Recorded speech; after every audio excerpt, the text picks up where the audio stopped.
Mga kabayan, korupsyon ang tunay na kalaban. Yan ang binigyan diin ni Batangas 1st District Representative Leandro Libiste na ang talamak na pagwawaldas ng buwis at korupsyon ang tunay na ugat ng krisis sa bansa at hindi lamang ang panlabas na suliranin gaya ng tensyon sa Middle East. Bilang solusyon, iminungkahi niya ang pagbabawas sa gastos ng gobyerno, pagbaba ng VAT at pagsisibak sa mga opisyal na nagpapahirap sa mamamayan upang matugunan ang lumulubong utang ng Pilipinas.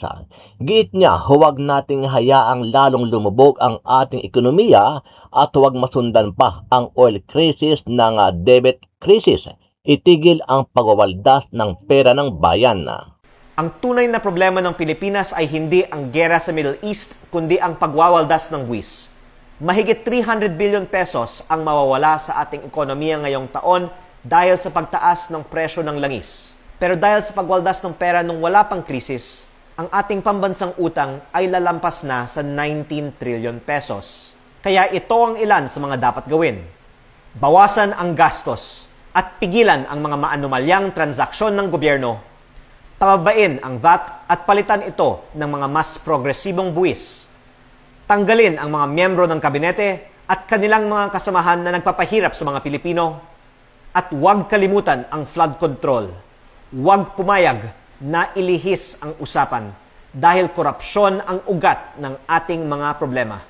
Hindi man kontrolado ng gobyerno ang presyo ng langis, kontrolado ng gobyerno ang paggastos at buwis. Huwag nating hayaang lalong lumubog ang ating ekonomiya at huwag masundan pa ang oil crisis ng debt crisis. Itigil ang pagwawaldas ng pera ng bayan. Samantala, hindi napigilan ni Senator Rodante Marcoleta ang kanyang sarili at bigla na lamang tumayo at umalis sa pagdinig ng Proactive Response and Oversight for Timely and Effective Crisis Strategy o PROTEC Committee ngayong Huwebes, March 26.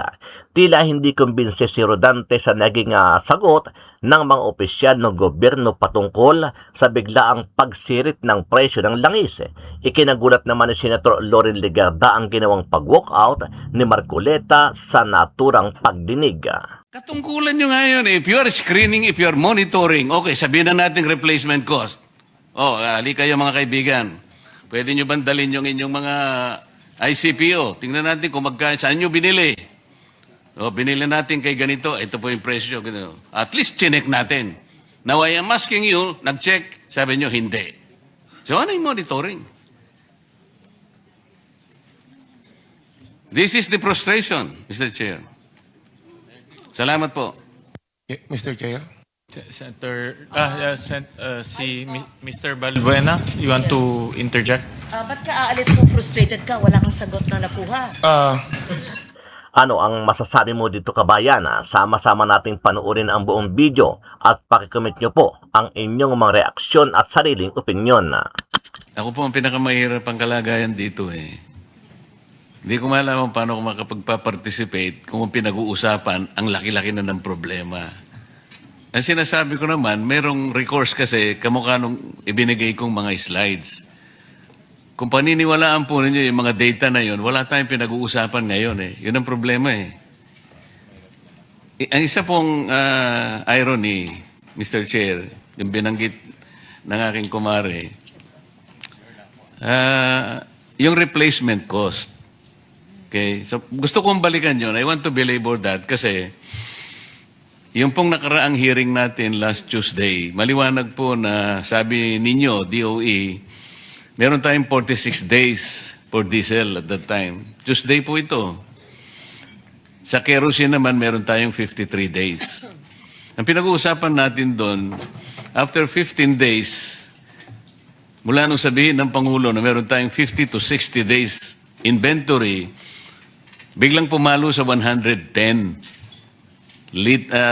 pesos per liter.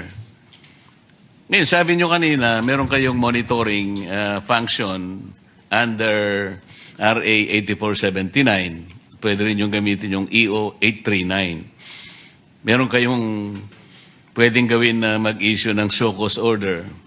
Ano po yung una nyong ginawa? Tinignan nyo ba kung anong basis nung 110? Iyon po yung gusto kong balikan eh. O bigla na lang kayong naniwala, hindi kayo nag-validate. Dati po nilang inventaryo yun eh. Paano po magiging 110 from 55? So kung ginamit po ninyo yung tungkulin nyo under the law, like kayo nagmo-monitor, ini-screen ninyo lahat, did you ask them to present, for example, documents na to validate na kailangan 110 na per liter? Kinuha nyo ba yung mga dokumento sa kanila na bumili na ba on the replacement cost ang basis? Paano po nangyari yun? Inventaryo po ang pinag-uusapan natin. Wala pa naman eh. Ang problema kasi sa replacement cost kasi, Mr. Chair, kahit na wala pa yung ibibili nila sa susunod na kanilang pagbili, ay dapat nandun na yung cost na dinidictate nung Argus at saka nung MAPS. Yun ang problema eh. Ito pong replacement cost, Mr. Chair, konektado po doon sa sinasabi nating rackets and feathers irony. Ano po ibig sabihin nun? Ito pong rackets and feathers irony focuses on the asymmetry of pricing. Where prices shoot like rockets when the global prices rise, but they fall like feathers when they drop. Ganun po eh. Sino po yung tinatamaan, di ba? Yung taong bayan. Can you explain that? Paano po naging 110 nang hindi nyo man lang nababalidate? Mr. Chair, because we always have the cyclic differential cost Mahihirapan ka dyan application. pagka dyan ka tumira eh. Ganito sinasabi ko, meron pa silang inventaryo. Yeah. You take note, 46 days pa. Last hearing ito eh. Ibig sabihin, andun pa yung binili nila sa dating Correct. presyo.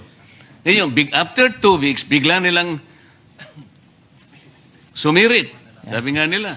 Yeah. 110. Na ngayon, nag-a-average na ng 126. Paano nyo minonitor? Paano nyo binalidate na totoo yun? Samantalang ang ginagamit pa nila ay inventaryo pa nila na binili doon sa dating presyo.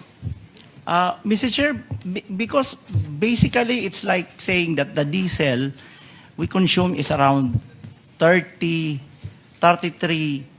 million liters per day. So mga 7 days po yan. At pag yan ho ang nabenta, they always, the industry always... After 2 weeks ba, naubos na yung kagad ng inventaryo? 45?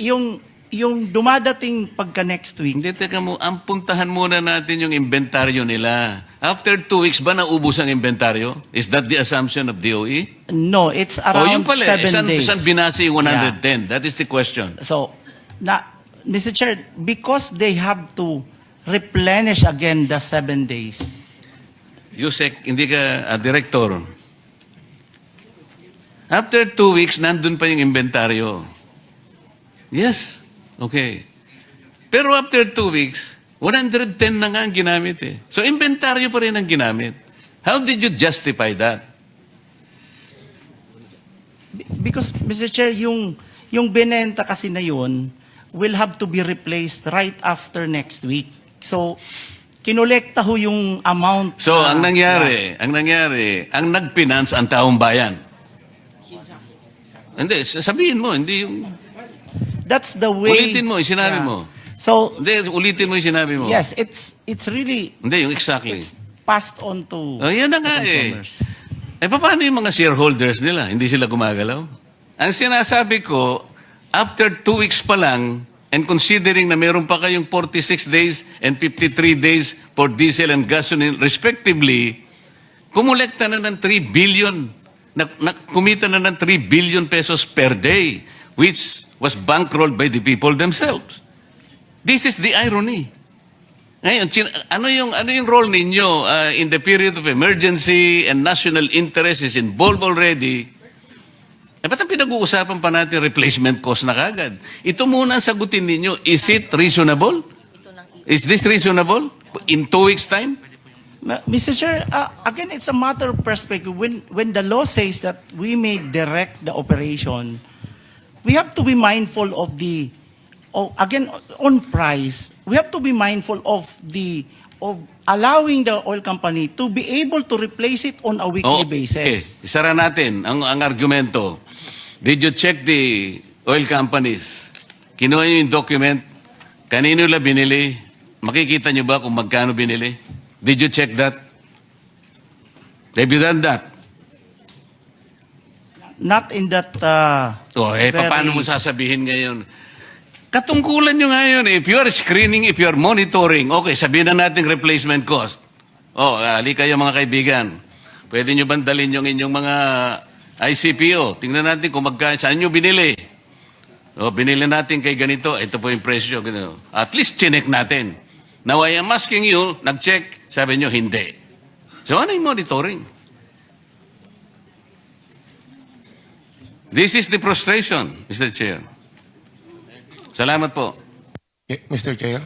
Senator, Mr. Balbuena, you want to interject? Ba't ka aalis kung frustrated ka? Wala kang sagot na nakuha. Ha? Bakit ayaw? Kanina pang ilang oras na tayo dito.